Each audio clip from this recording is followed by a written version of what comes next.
اور عمران خان کو گرفتاری سے کیسے بچایا جائے؟ تحریک انصاف کی مرکزی قیادت کے اجلاس کی اندرونی کہانی سامنے آ گئی ہے۔ پی ٹی آئی نے چیئرمین کی حفاظت کے لیے جنوبی پنجاب اور کے پی کے سے پارٹی کارکنان کو زمان پارک پہنچنے کا پیغام بھیج دیا ہے۔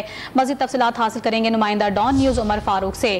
عمر فاروق بتائے گا، یہ جو اجلاس ہوا تھا اس کے اندر مزید کن امور پر غور کیا گیا ہے اور کے پی کے اور دیگر علاقوں سے بھی کارکنان کو پہنچنے کی ہدایت کی گئی ہیں؟ آپ کے پاس کیا تفصیلات ہیں؟ یہ تحریک انصاف کی مرکزی قیادت کے اجلاس کی جو اندرونی کہانی سامنے آئی ہے اس کے مطابق چیئرمین تحریک انصاف عمران خان کی ممکنہ گرفتاری کے خدشات کے پیش نظر پارٹی نے نئی حکمت عملی جو ہے وہ اپنائی ہے، جس کے تحت جنوبی پنجاب اور خیبر پختونخوا سے بھی پارٹی کارکنوں کو زمان پارک بلا لیا گیا ہے۔ مرحلہ وار یہ کارکن دن اور رات کے اوقات میں زمان پارک میں ڈیوٹی دیں گے۔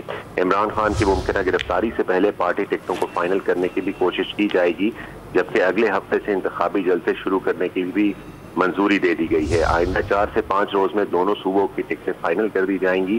پارٹی ذرائع کا کہنا ہے کہ پارٹی کی مفاہمتی کمیٹی قائم کی جائے گی جو 1 سے زائد امیدواروں کے درمیان مفاہمت پیدا کرے گی۔ زمان پارک میں مزید کیمپ لگانے کا بھی فیصلہ ہوا ہے، جس کے مقصد کے لیے عمران خان کی رہائش گاہ کے سامنے خالی پلاٹ کو استعمال کیا جائے گا۔ ٹھیک، تو عمران خان کو گرفتاری سے بچانے کے لیے جنوبی پنجاب اور کے پی کے سے پارٹی کارکنان زمان پارک پہنچنا شروع ہو چکے ہیں۔ تفصیلات بتا رہے تھے عمر فاروق، بہت شکریہ آپ کا۔